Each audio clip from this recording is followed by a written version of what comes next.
By the end of this video, we will be able to end our level and load into a new level. Not only that, but we'll take a look at how we can create an empty level template. We'll also take a look at what happens if you try to load a level that has not been created yet. Let's get started.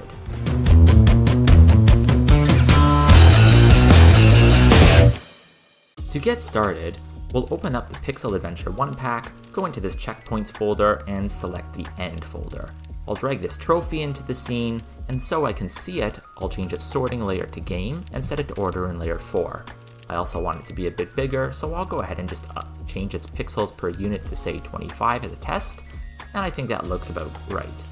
I'll rename it to Trophy, and then I'll go ahead and I'll add onto it some components. It will need a box collider 2D, which I'll go ahead and resize. There we go. I could check is trigger if I want the player to have to go in front of it, but I kind of want the player to have to stand on top of it to end the level, so I'll leave that unchecked. And I also want it to obey physics, so I'm going to go ahead and add a rigid body 2D component, leave it as dynamic so the player can push it around, but up the mass to 3 to make it a bit heavier. And I'll just position it above the ground. Lastly, I'll have to tag it, so I'll go to add a new tag, make one that says trophy, then click back on it, and set it to trophy. Just so it behaves a little bit better with the player, I'll also set its layer to ground. There we go. We already have a player collision script, so we can go ahead and use that to check our player's interactions with the trophy. We'll want to check if our player's standing on top of it, so we already have the reference to our sprite renderer and the half height variable, which is a good start.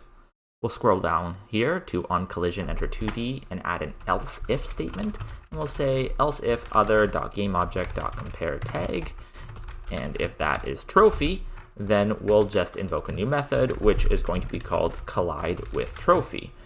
And there we go, we'll pass through the other object as well, and then I'll press Control period to generate that method. I'll also cut it. Actually, I can leave its position where it is, but I'll delete this throw new not implemented exception. I want to check if my player's Y position, if his feet is above the top of the trophy. So I'll just go ahead and say if transform.position.Y is greater than or equal to other.transform.position.Y, then we can go ahead with the rest of our logic. Technically, this is referring to the very middle of the trophy, but let's just test it as is and see if that's good enough for now. Now, I don't think it's going to be good to set up the load next level logic over here in this method on our player collision script. I think that type of logic would be better handled by our game controller. So let's set up a state machine within the game controller to handle this logic. If you recall, we already set up a state machine earlier for our player movement state, so if you were here for that, we're going to do something quite similar. In the game controller, I'll declare a public enum, and we'll call this game state. I'll open some squiggly brackets and just say loading, active, paused, and complete as some defaults. We can go ahead and change or update these later. Next, I'll go ahead and create a public game state, and I'll call this one current game state, and then set it to get and private set, so we can only set it within this script. Let's scroll down, and I think underneath start, we'll declare a state machine, and we'll say public void set game state, and then we'll take in a game state variable and call that new state. And then to start off, we'll say if new state equals current game state, then we're just going to return and exit the method. Then we'll use a switch statement to say switch new state, and then we'll write some case blocks for each of these possible states. So we'll just go through each of these, and I like to do them in order. So first we'll do loading, and then we'll do active, then we'll do paused, and then we'll do, and this should say break, not base. There we go. And then for the final one, we'll do complete. And to wrap up the state machine, we'll also say current game state equals new state down here at the very bottom. And then there's a couple more things I want to do. I want to make a public static action, and we'll pass through a game state in here, and we'll say on game state changed. And then we'll bring that down here to our state machine. And at the very end, we'll say on game state changed dot invoke, and then pass through the new state so we can set up any listeners if we want other scripts to make reference to this game state being changed at any point in time. And we'll also have various scripts calling this set game state method, but I don't want them to have to look for the game controller individually. So we'll go ahead and declare a public static game controller instance. And then under here in awake, we'll say instance equals this. Now, if you've never seen this pattern before, it's quite useful. Oh, and one more thing while we're here, under start, we'll also declare set game state. And then we'll just set this to game state dot active. We may want other logic for later, but for now, this is good. Now, what we can do is go back to our player collision script, and now we can just call game controller dot instance dot set game state, and then we can pick from the list what we want, and in this case, we'll say it's complete. We should also write another if statement here and say if game controller dot instance dot current game state does not equal an active state, then we should just return, because we only want to be able to end the game if we're in an active state, not if we're in loading or paused, or if the game has already been set to complete. So that should handle that part. Back in the game controller, I'll make a new method here, and I'll call this handle complete, and then we'll go right underneath the state machine and we'll write this method, private void handle complete. And this will take care of our level loading logic. Now, just to make sure, we are already using the Unity engine.scene management namespace, so if you don't have that, make sure you include that because we will need to use that here. And the first thing we'll do is we'll declare int index equals scene manager dot get active scene dot build index. This will get us the index of the scene we're currently on, and then we'll say int next index equals index plus 1.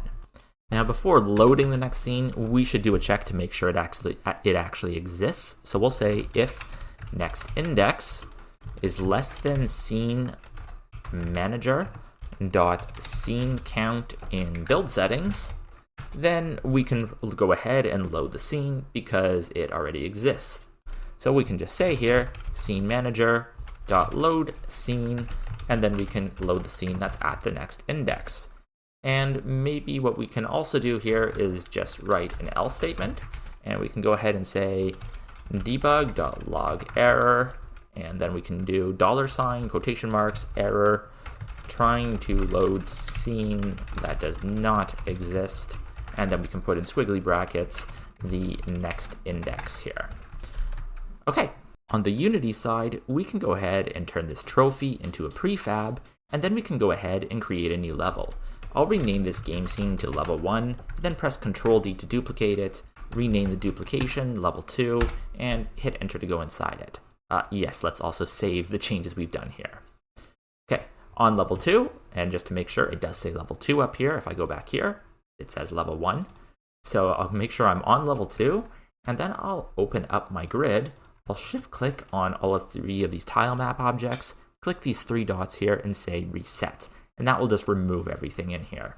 Then I'll just delete all my fruits and my trophy and my 2 enemies, and now I have a blank slate for a new level. So I don't have to do this every time. What I might want to do is just hit Control Save, duplicate this again, and just name this level template so we have a clean starting point for the next time. Now we can go ahead in here and start decorating our level 2 using the same techniques we've already done to create our level 1. So you go ahead and pause and make a level 2, and I'll do the same. There we go. I've also changed my player's health to 50, and I upped the enemy damage to 10 because I felt the fruits were just a little too overpowered. Well, they were way too overpowered. One thing we also have to make sure we do is update the camera boundaries. So if I take a look at this is still the boundaries for level 1, and this level is vastly different. So I'm going to go ahead here and make sure that I change all my camera's bounds so that the Cinemachine camera can properly see everything. I'll need to make sure it's both wide enough and tall enough. Very important to do if you have a distinctly different level than what you were previously going for. So there we go. That will take some testing, but then we can go ahead and test it out to see if it works. Yeah, looking like it's off to a good start. Of course, the thing we also want to make sure of is what is going to happen if we try to load this level from level 1. So let's find out. Okay, so here we are back on level 1, and first things first, actually I should go to build settings and check, and yeah, there's no scenes in the build, so I need to make sure that both scenes are not only in the build, but in the proper order. So I can press add open scenes, and then go to level 2, and go to build settings, and press add open scenes. You could also just drag and drop these in, but level 1 is first, and level 2 at indexes 0 and 1. Very important to do, otherwise this will not work at all. So now I can test. So here we are, we're up almost to the trophy. I'm gonna go ahead and land on it. And yeah, there we go. We've loaded the next level. So now we can carry on. And of course, we'll have to go to test other things too, because I can already see that I can see the top of my parallaxing background at the top there. That hill might be a little too high to jump over. So lots of things to make sure that we can actually do properly here. But yeah, that's just how we can make multiple levels in our Unity game. And that's it, we're done. Thanks everybody for watching and being part of this journey with me, and this was the final planned video in this YouTube series. If you've been following along since the beginning, I would love to see your version of the 2D platformer game that we've been working on. And of course, this was really only a starting point, a prototype. There are far more directions that you could take this game on your own, both graphically and in terms of functionality. So if there's anything else that you could do with it, I encourage you to give it a shot and try to implement your own features and functionality using what you've learned. Of course, if you would like to have additional tutorials that sort of could be an epilogue to what we've already covered here, let me know and I can take a look at doing something with those too. But otherwise, I'll probably be moving on to creating a new series here on YouTube. So thanks again, everybody, for watching, for joining me on this, and I'll see you later.